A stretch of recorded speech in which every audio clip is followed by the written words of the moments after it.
اسی طرح سے جب ختم ہو کر دوبارہ شروع ہوگی تو پھر بھی 25,000 سال میں یہ کائنات پوری وجود میں آ جائے گی، اور جب پوری کائنات وجود میں آئے گی تو اللہ کی تجلی چوتھی مرتبہ سور پھونکے گا، یعنی اللہ کی تجلی کا فوکس پڑے گا، اور یہ فوکس اس لیے پڑے گا کہ آگے زمین پر اللہ کا عرش آنا ہے اور مخلوقات کے ساتھ سارے معاملات ہونے ہیں، اور پھر اس سے آگے جنت میں جا کر تو اللہ کا زیارت ہونی ہے رفتہ۔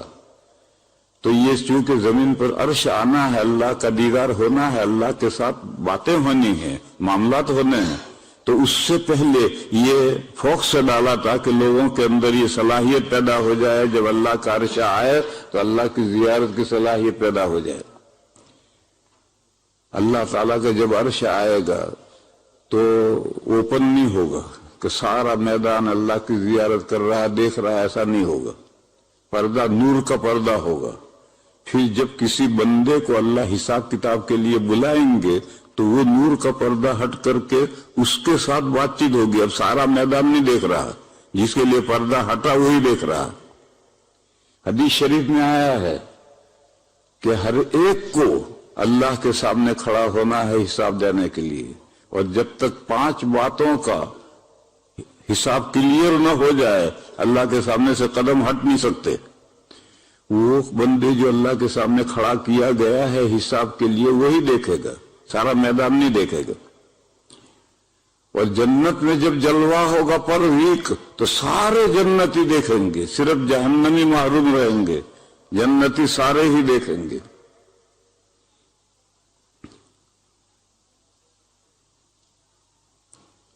تو یہ نیا مضمون ہے، علماء کو بھی پتہ نہیں ہے کہ سور 4 مرتبہ پھونکے گا، اس لیے میں نے مولانا کو حوالہ بتایا کہ موضوع القرآن میں اس آیت کے حاشیے میں شاہ عبد القادر صاحب نے لکھا ہے کہ سور 4 مرتبہ پھونکے گا۔ تو تیسری مرتبہ سور پھونکا تو کائنات جو ختم ہو گئی اب وہ آہستہ آہستہ وجود میں آنی شروع ہوئی۔ پہلی جو زمین ختم ہو گئی تھی وہ تو زمین تو باقی رہے گی، کل من علیہا فان، زمین پر جو کچھ ہے وہ ختم ہوا، تو زمین تو ہے، پھر زمین کے اوپر جو کچھ ہے پھر دوبارہ پیدا ہونا شروع ہوا، ساری مخلوقات دوبارہ پیدا ہوگی، ایک کیڑے مکوڑے مینڈک جھینگے جس کو تم بہت کھاتے ہو، مچھلی سمجھ کر کھاتے ہو، یہ سب دوبارہ پیدا ہوں گے۔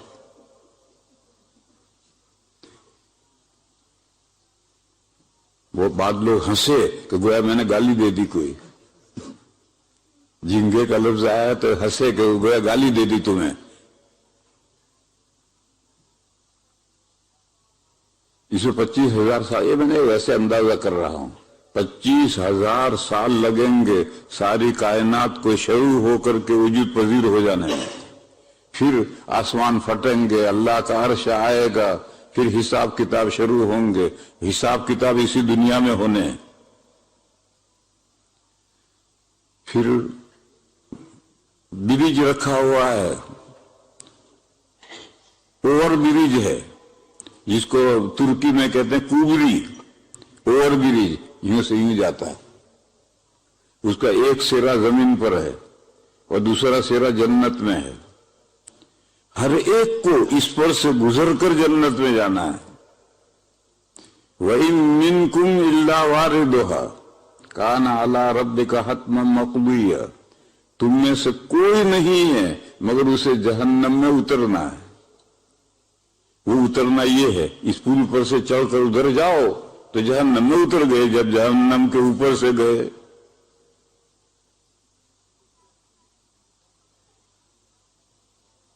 ہم انڈیا سے لندن آئے تو پاکستان گئے، ٹرکی گئے، یورپ کے ممالک گئے، ہوائی جہاز تو اوپر سے اڑ کر آیا، اور نیچے یہ ملک ہیں، تو ان ملکوں میں ہم گئے نہیں گئے۔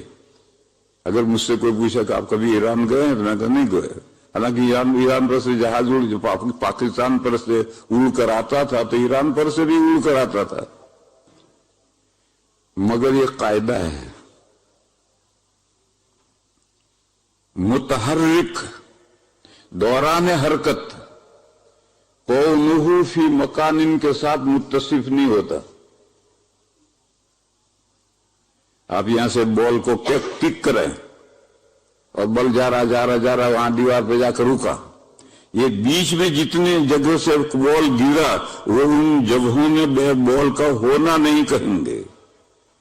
تو میں انڈیا سے اڑ کر لندن آیا تو اس پر سے گزرا، مگر ہوائی جہاز چل رہا تھا، تو یہ متحرک ہے، حرکت کرنے والا، دوران حرکت جب وہ حرکت کر رہا ہے تو وہ کون ہو فی مکان ان کے ساتھ متصف نہیں ہوتا، لہذا میں ایران نہیں گیا۔ لیکن ٹھہر جائے تو پھر کون ہو مکان ان کے ساتھ متصف ہوتا ہے۔ دیکھو میں مثال دوں، میرا وطن ہے دیوبند، مجھے جانا ہے بامبے، لیکن ٹرین میں بیٹھنا ہے سہارنپور سے، اور وہ سہارنپور ٹرین دیوبند سے گزرے گی، اور گزرنے والی ٹرینیں دو ہیں، پیسنجر بھی ہے جو دیوبند ٹھہرے گی اور ایکسپریس بھی ہے جو دیوبند میں ٹھہرے گی نہیں گزر جائے گی۔ تو میں جب سہارنپور سے بیٹھا ہوں اور بامبے جا رہا ہوں اور مسافر بن گیا، لیکن جب دیوبند سے گزروں گا تو میں مسافر ہوں یا مقیم ہو گیا؟ اپنے وطن میں پہنچنے سے مقیم ہو جاتا ہے۔ تو یہ مفتی صاحب بیٹھے ہیں، یہ تو کیا فتویٰ دیتے ہیں مجھے نہیں معلوم، مگر میں فتویٰ یہ دیتا ہوں کہ اگر تیری گاڑی دیوبند میں ٹھہرے تو تو مقیم ہو گیا۔ اب پھر آگے دوسری مائلنگ دیکھ، یہ مائلنگ ادھر ہو گئی اور یہ دوسری مائلنگ الگ ہو گئی، سہارنپور سے بامبے تک کی مائلنگ دیکھیں گے، لیکن جب تیری گاڑی آ کر دیوبند کے اسٹیشن پر ٹھہر گئی تو تو اپنے وطن میں آ گیا، تو یہ سفر الگ ہو گیا۔ اب یہاں سے لے کر بامبے تک کی مائلنگ دیکھ، اگر تیری سفر کی مائلنگ ہے تو مسافر ہے ورنہ نہیں ہے، اور اگر تیری گاڑی ایکسپریس ہے اور دیوبند ٹھہری نہیں آئی اور گئی تو تو مسافر ہے، مقام نہیں ہوا، کیونکہ یہ ٹرین متحرک ہے، یہ دوران حرکت کونہ فی مکان ان کے ساتھ متصف نہیں ہوتی۔ یہ میں مسئلے میں دو فرق کرتا ہوں، یہ مفتی صاحب کیا فتویٰ دیتے ہیں مجھے نہیں معلوم۔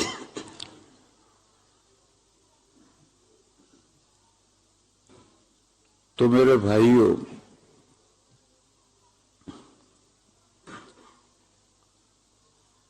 میں کہہ یہ رہا تھا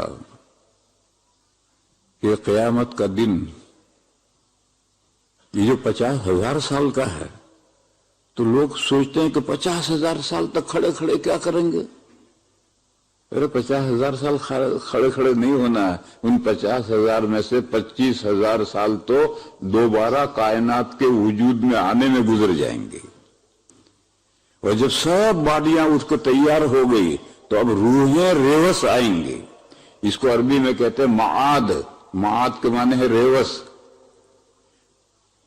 ریوس آنے کا مطلب کہ ایک آدمی یہاں سے چلا تھا، ابھی برطانیہ سے باہر نہیں نکلا اور گاڑی واپس لے آیا تو ریوس ہے، اور اگر لاسٹ پوائنٹ سے آگے نکل گیا تو اس کو ریوس آنا نہیں کہیں گے۔ تو حدیثوں میں لفظ معاد آیا ہے کہ روحیں معاد ہوگا، یعنی جو روحیں گئی وہ ریوس آئیں گی۔ اس سے معلوم ہوا کہ قبر کی زندگی، برزخ کی زندگی اس دنیا سے باہر نہیں ہے، اس دنیا کا سپلیمنٹری ہے، اور ہم مر کر کے بھی دنیا سے باہر نہیں نکلتے، دنیا ہی میں رہتے ہیں، برزخ میں رہتے ہیں۔ جب واپس باڈیوں میں آنے کا وقت آئے گا تو اس وقت میں اس کو معاد لوٹ کر آئیں گے۔ بہرحال تیسری مرتبہ سور پھونکے گا تو سب بے ہوش ہو گئے۔ موسیٰ علیہ السلام بے ہوش نہیں ہوئے۔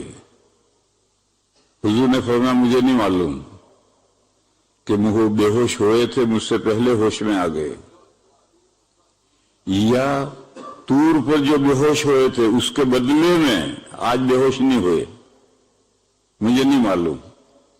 دونوں میں سے کوئی بھی صورت ہو سکتی۔ یہ جو قرآن میں ہے فَصَعِقَ مَن فِي السَّمَاوَاتِ وَالْأَرْضِ إِلَّا مَن شَاءَ اللَّهُ، مگر جس کو اللہ چاہیں، یہ استثناء ہے۔ یہ تو اس استثناء میں موسیٰ علیہ السلام آ گئے۔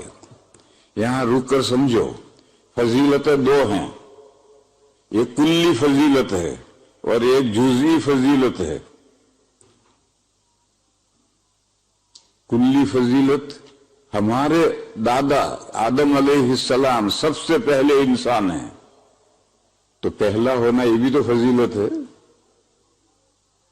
اور ہمارے آقا نبی پاک صلی اللہ علیہ وسلم تمام نبیوں کے سردار ہیں، یہ بھی ایک فضیلت. وہ تمام انسانوں کے باپ ہیں، یہ بھی ایک فضیلت ہے. وہ تمام نبیوں کے سردار ہیں، یہ بھی ایک فضیلت ہے. لیکن تمام انسانوں کے باپ ہے، یہ فضیلت جزئی ہے. اور تمام نبیوں کے سردار ہے، یہ فضیلت کلی ہے. تو فضیلت کلی ہمارے آقا کو حاصل ہے. حضور نے فرمایا انا سید ولد آدم ولا فخر، فرمایا میں تمام انسانوں کا سردار ہوں. اور یہ بات فخریہ نہیں بیان کر رہا بلکہ اظہار حقیقت کے لیے بیان کر رہا ہوں. بعض باتیں آدمی ڈینگے مارتا ہے، تو میں ڈینگے نہیں مار رہا. مسئلہ لوگوں کو سمجھانا ضروری ہے کہ سب کا سردار میں ہوں. یہ حضور نے کب فرمایا تھا؟ جب تمام امتوں کے صالحین مل کر دادا کے پاس جائیں گے، جنت نظر آ رہی ہے، ہمارا گھر دکھ رہا ہے، حساب کتاب ہو جائے تو ہم اپنے گھر میں پہنچیں، حساب کتاب شروع نہیں ہو رہا ہے، آپ سفارش کریں. دادا انکار کریں گے.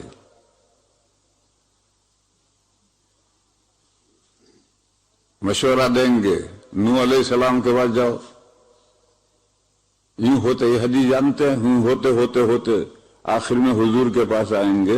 حضور فرمائیں گے انا لہا، یہ سفارش میں کرنے کے لیے میں تیار ہوں، انا لہا. اور حضور سفارش کریں گے. اس پر اس کی بنیاد بتلائی ہے کہ میں سفارش اس لیے کروں گا کہ میں تمام انسانوں کا سردار ہوں.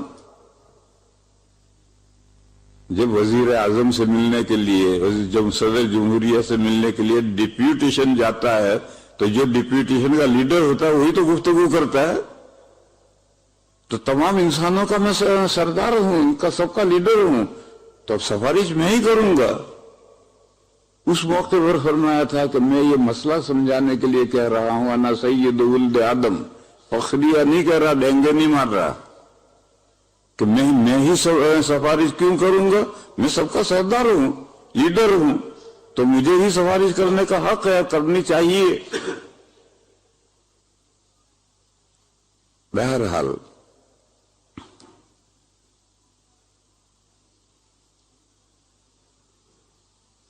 فضیلت جزئی اور کلی سمجھا رہا. اس کو میں اپنے طالب علموں کو ایک مثال دے کر سمجھاتا ہوں. ایک مثال دے کر سمجھاتا ہوں. وہاں ہمارے یہاں دوہرا حدیث شریف کی 10 کتابیں پڑھائی جاتی ہیں. سالانہ امتحان میں جس کے مجموعی نمبر سب سے زیادہ ہیں وہ فرسٹ پوزیشن. تو ایک طالب علم یہ ہمارے یہاں 10 کتابیں ہیں، 10 کتابوں کے مجموعی نمبر 1000 ہیں، ہر کتاب کے 100 نمبر ہیں. یہ جو 1000 ہیں، یہ تو 1000 نمبر تو کوئی بھی طالب علم لاتا ہی نہیں. بہت کم کوئی طالب علم 1000 نمبر 10 کتابوں کا مجموعہ لے آئے، کیونکہ اس میں حسن بیان کے بھی نمبر ہیں اور تحریر کے بھی نمبر ہیں، عربی کے بھی نمبر ہیں، تو اس لیے کہیں نہ کہیں کمی تھوڑی بہت رہ جاتی ہے. لیکن ٹوٹل مجموعہ یہ طالب علم 980 نمبر لایا، یہ 979 لایا، یہ 978 لایا. تو یہ فرسٹ پوزیشن ہے، یہ سیکنڈ، یہ تھرڈ ہے. یہ وہاں دارالعلوم دیوبند کا یہ اصول ہے، مجموعی نمبر سب سے زیادہ ہوتے ہیں وہ فرسٹ پوزیشن کہلاتا ہے. اور ہر کتاب کے نمبر الگ ہوتے ہیں. بخاری میں 1 کے اتنے ہیں، ترمذی میں اتنے ہیں، ابو داؤد میں اتنے ہیں. تو یہ طالب علم 980 نمبر لایا، فرسٹ پوزیشن آیا. مگر بخاری میں اس کے 78 نمبر، بخاری میں اس کے 90 نمبر ہے، 100 نمبر نہیں. اور اس کے بخاری میں 100 نمبر ہے. تو یہ بخاری میں جو اس کے 100 نمبر ہے مگر پوزیشن کوئی نہیں آئی. یہ جزوی فضیلت ہے. اور اس کے بخاری میں تو 90 ہیں مگر پوزیشن آئی تو یہ کلی فضیلت ہے. اس کلی فضیلت اور جزوی فضیلت کو سمجھو تو بعض فضیلتیں دیگر انبیاء کو حاصل ہیں مگر وہ جزوی فضیلتیں ہیں، کلی فضیلتیں نہیں ہیں. کلی فضیلت ہمارے آقا کو حاصل ہے، وہ سید الاولین والآخرین ہیں، اگلوں کے اور پچھلوں کے سب کے سردار ہیں. یعنی دوہرے میں سب سے زیادہ نمبر اس طالب علم کے آئے ہیں، 980 نمبر آئے ہیں، دوسرے کسی طالب علم کے 980 نہیں ہیں. لیکن موسیٰ علیہ السلام سے اللہ تعالی نے اس زمین پر ہم کلام فرمایا اور کوئی بندہ نہیں ہے جس سے اس زمین پر اللہ تعالی نے کلام فرمایا. نبی پاک صلی اللہ علیہ وسلم سے بھی اللہ نے کلام فرمایا، معراج میں 7 آسمانوں سے کہیں آگے زمین پر نہیں کلام فرمایا، اور زمین پر صرف موسیٰ علیہ السلام سے کلام فرمایا. اسی لیے موسیٰ علیہ السلام کلیم اللہ کہلاتے ہیں، اللہ سے باتیں کرنے والے. اور حضور کے لیے کلیم اللہ لفظ نہیں ہے. کیوں؟ یہ جزوی فضیلت ہے جو موسیٰ علیہ السلام کو حاصل ہے. حضرت عیسیٰ علیہ السلام انبیاء بنی اسرائیل کے آخری کڑی، خاتم انبیاء بنی اسرائیل، یہ جزوی فضیلت ہے. اور نبی پاک صلی اللہ علیہ وسلم سارے زمین میں جتنے نبوت کے سلسلے چل رہے تھے، جیسے ہمارے ہندوستان میں ہندو ہیں تو ہندوؤں میں بھی تو نبی آئے ہوں گے، کبھی نہ کبھی تو نبی آئے ہوں گے، وہ ہمیں بتلایا نہیں.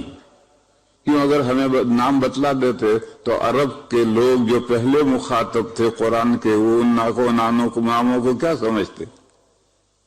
تو قرآن ایک چیستان بن کر کے رہ جاتی، نہ سمجھنے کی نہ سمجھانے کی. تو اس لیے قرآن کریم میں انہی اقوام کے نام آئے ہیں، انہی انبیاء کے نام آئے ہیں جن سے عرب واقف تھے. تو پھر اب قرآن سے نصیحت حاصل کرنا آسان ہو گیا، اب چیستان نہیں بنی. تو ہمارے ہندوؤں میں بھی تو کہیں نہ کہیں اوپر نبی ضرور آئے ہوں گے، لیکن وہ نام کھولے نہیں، قرآن و حدیث میں نہیں کھولے، کیونکہ پہلے مخاطب عرب اس سے واقف نہیں تھے. اگر وہ نام لیں گے تو بیچارے کیا سمجھیں گے کہ کیا کون ہنومان کون آگے.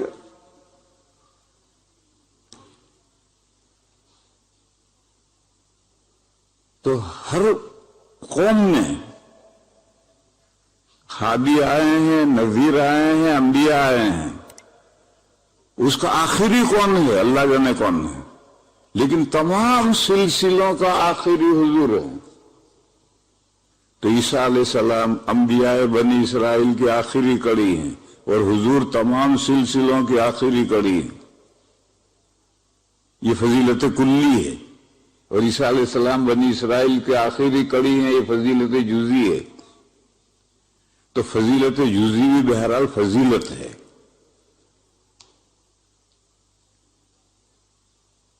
دیکھو درمیان میں ایک مسئلہ سمجھو.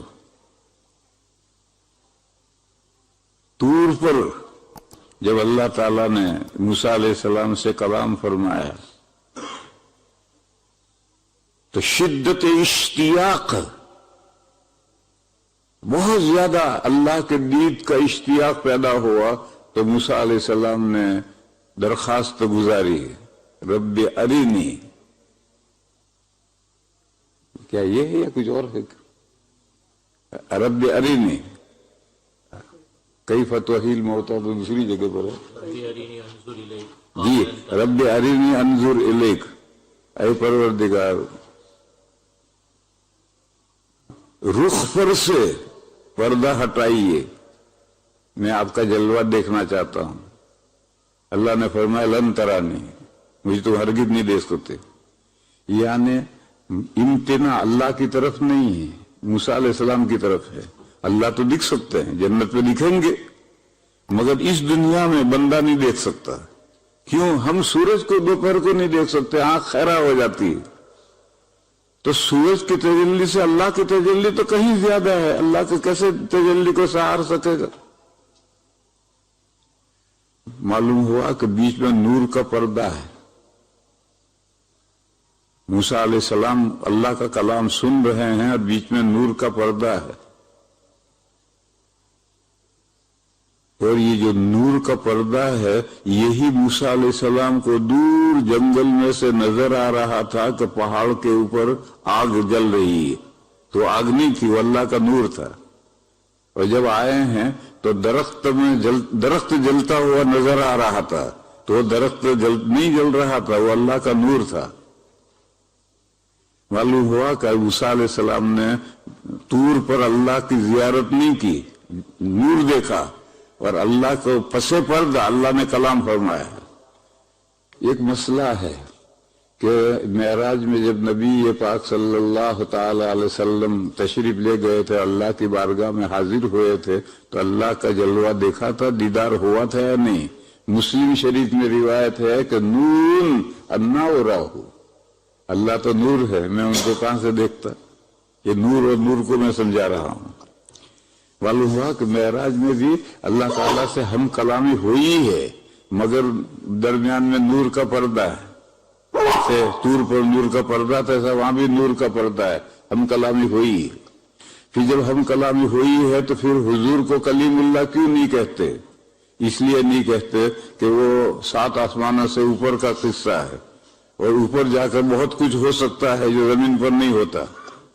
دیکھو ہم خواب دیکھتے ہیں تو خواب عالم مثال میں لے جا کر خواب دکھایا جاتا ہے، اور خواب میں عجیب عجیب چیزیں دیکھتے ہیں،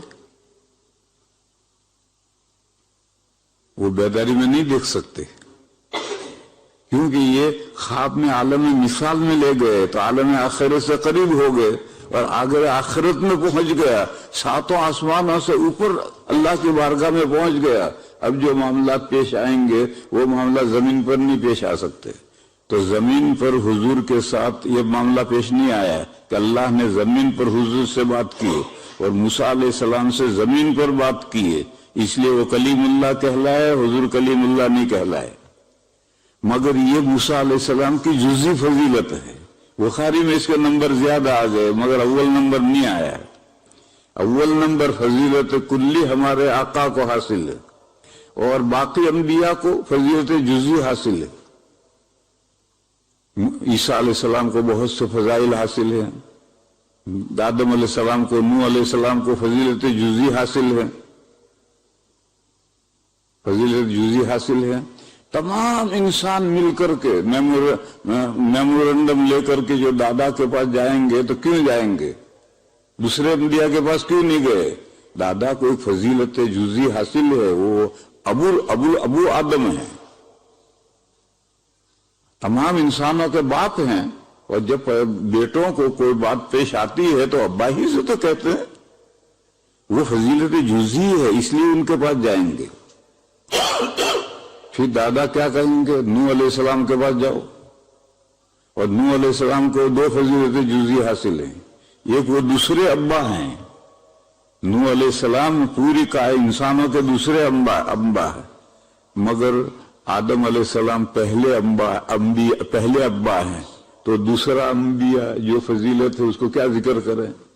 تو دوسری فضیلت زیادہ کریں گے کہ اول الرسل وہ ہیں، اللہ نے سب سے پہلا رسول حضرت نوح علیہ السلام کو بنایا ہے، لہذا ان کے پاس جاؤ، یہ فضیلت جزوی ہے۔ وہ کہیں گے آگے جاؤ، ابراہیم علیہ السلام کے جاؤ، وہ ابراہیم علیہ السلام کی فضیلت جزوی ذکر کریں گے کہ وہ خلیل اللہ ہیں، اللہ کے جگری دوست ہیں۔ ایک خلیل اللہ ہوتا ہے، جگری دوست ہوتا ہے، اور ایک حبیب اللہ ہوتا ہے۔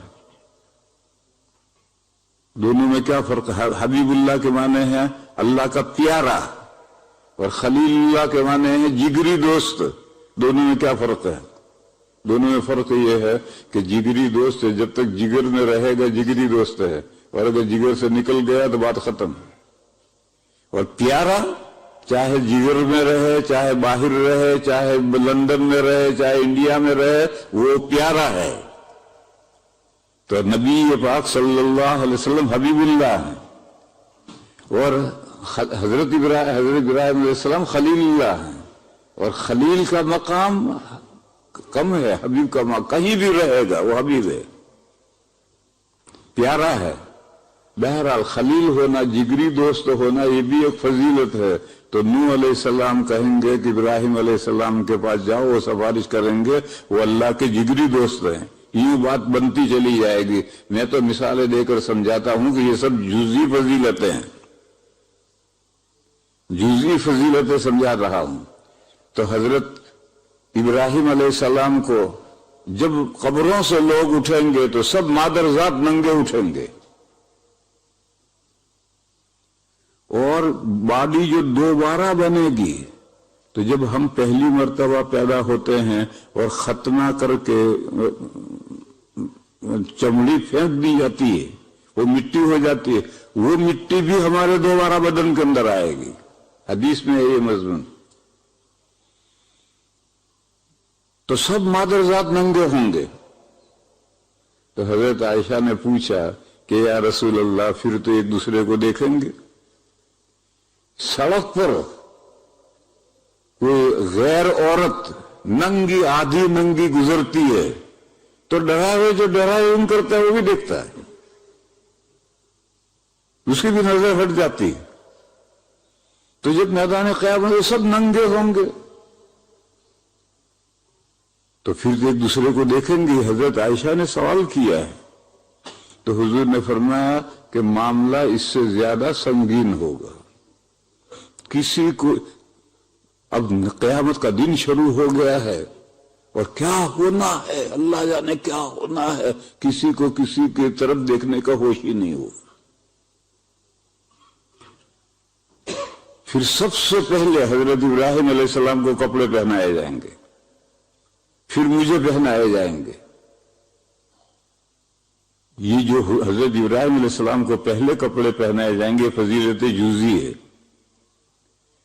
اور حضور کو بعد میں پہنائے جائیں گے۔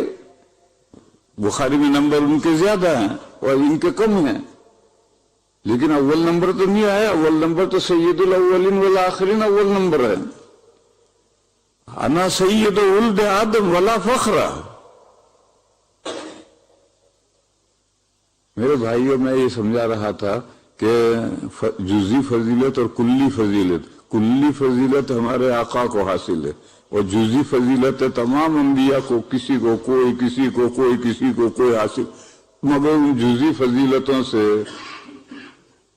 اول نبی پوزیشن والا نہیں کہلاتا ہے۔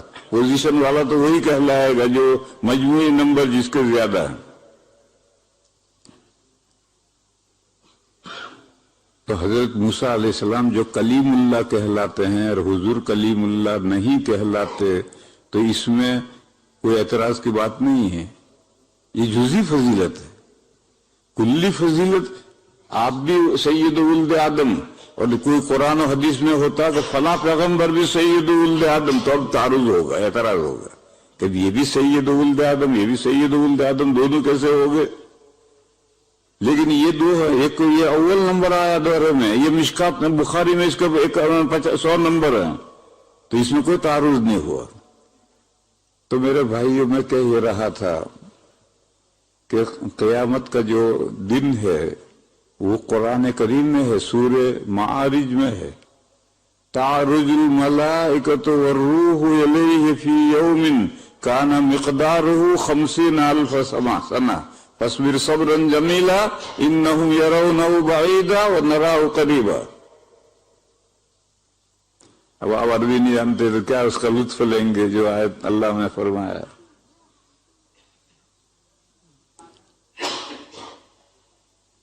تو میں اسے سمجھا رہا تھا کہ یہ جو قیامت کا دن ہے 50,000 ایئر کا، اس میں کوئی یہ سوچے کہ 50,000 سال تک کھڑے کھڑے ہم کیا کریں گے؟ نہیں، 50,000 سال کھڑے کھڑے نہیں ہیں۔ جیسے کائنات پہلی مرتبہ تدریجاً وجود میں آئی ہے 6 ادوار میں، اسی طرح سے جب دوسری مرتبہ سور پھونکے گا تو کائنات تدریجاً آہستہ آہستہ وجود میں آنی شروع ہوگی۔ کتنے زمانے میں وجود میں آئے گی اللہ جانے۔ میں ویسے ہی کہتا ہوں کہ 25,000 سال تو کائنات کو وجود میں آنے میں لگیں گے، پھر وجود میں آ گئی، پھر اللہ کا تخت زمین پر آیا، پھر دربار قائم ہوا، پھر اس دنیا میں جتنے معاملات پیش آئے ہیں وہ دوبارہ پیش آنے ہیں۔ اس دنیا میں معاملات کے فیصلے کورٹ میں انصاف سے ہوئے ہیں، انہیں بھی دوبارہ فیصلے ہونے ہیں۔ ظلم سے ہوئے ہیں، وہ بھی دوبارہ انصاف سے فیصلے ہونے ہیں۔ جو معاملات فیصلے نہیں ہوئے وہ بھی اللہ کی بارگاہ میں فیصلے ہونے ہیں۔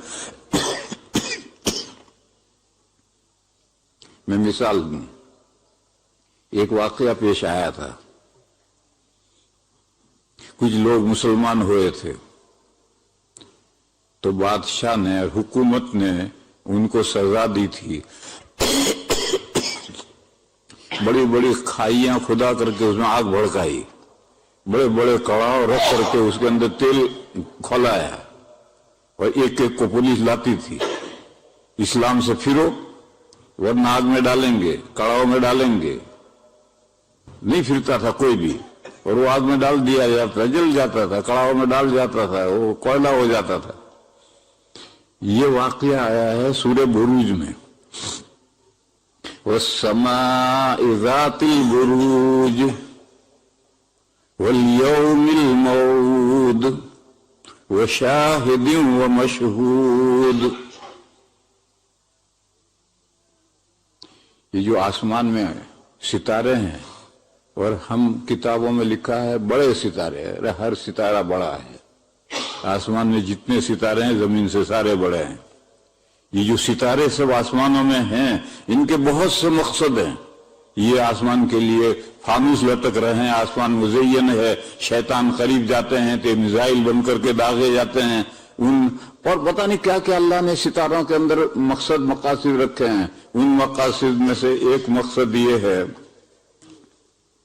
کہ یہ زمین کا واچ کر رہے ہیں، اوپر یہ کیمرے لگے ہوئے ہیں اور پوری زمین کی واچ کر رہے ہیں، اور سارا ریکارڈ جمع ہو رہا ہے وہاں۔ جیسے بڑے کارخانے میں ہر جگہ آپ کیمرے لگاتے ہیں اور آفس میں بیٹھ کر دیکھتے ہیں، تو یہ سارے کیمرے جو بڑے بڑے ستارے، ہر ستارہ بڑا ہے، یہ سب آسمان میں سے کیمرے اللہ نے لگا رکھے ہیں، وہ زمین کا واچ کر رہے ہیں۔ جب قیامت کے دن یہ جو کھائیوں والے تھے، پولیس والے جو بیٹھے ہوئے تھے کرسیوں پر بیٹھ کر، پولیس لا کر ایک ایک کو کڑاؤ میں ڈالتی تھی، آگ میں ڈالتی تھی، تو کھے ہنستے تھے جب وہ جلتا تھا بیچارہ۔ یہ مقدمہ پھر اللہ کی بارگاہ میں پیش ہونا ہے۔ کیوں؟ وہ مقدمہ دنیا میں نہیں چلا ہے، یہ تو حکومت نے، بادشاہوں نے سزا دی، تو اب کون مقدمہ کون چلائے گا؟ یہ جو مقدمہ نہیں چلا یہ بھی اللہ کی بارگاہ میں دوبارہ مقدمہ چلے گا۔ اور ریکارڈ کے طور پر یہ ستارے جو ہیں انہوں نے جو کیچ کر رکھا ہے، جو وہ سب پیش ہوگا۔ بڑے بڑے ستاروں والا آسمان گواہ بنے گا۔ کب؟ وعدے کا جو دن آئے گا تب۔ وعدے کا دن قیامت کا دن ہے۔ یہ جو ستارے ہیں، ان ستارے یہ سب زمین کا واچ کر کے ساری چیزیں ریکارڈ ہیں، اور وہ ریکارڈ جمع ہے۔ قیامت کا دن جب آئے گا اور اللہ کی بارگاہ میں مقدمے شروع ہوں گے تب یہ سب ریکارڈ کھلے گا۔ والیوم الموعود، پھر گواہ میں کون پیش کریں گے؟ یہ جو کرسیوں پر بیٹھ کر کے تماشا دیکھ رہے ہیں یہ گواہی دیں گے، اور یہ جو جل مر رہے ہیں بیچارے یہ بھی گواہی دیں گے کہ ہمارے ساتھ یہ کیا گیا، اور یہ بھی ماننا پڑے گا کہ ہم نے کیا، اور یہ کہیں گے کہ ہمارے ساتھ کیا۔ وشاہد ومشہود۔ اس مقدمے میں کیا فیصلہ ہوگا؟ مقدمے میں فیصلہ ہوگا کہ یہ جتنے دنیا میں جنہوں نے ان کھائیوں والوں کو جلایا ہے یا یہ سب کے لیے قتل کا فیصلہ ہوگا۔ قتل اصحاب الاخدود، ان کے لیے فیصلہ ہوگا۔ خونی مجرم، اور خونی مجرم کہاں جاتا ہے؟ جیل میں جاتا ہے یا جہنم میں جاتا ہے؟ وآخر دعوانا ان الحمدللہ۔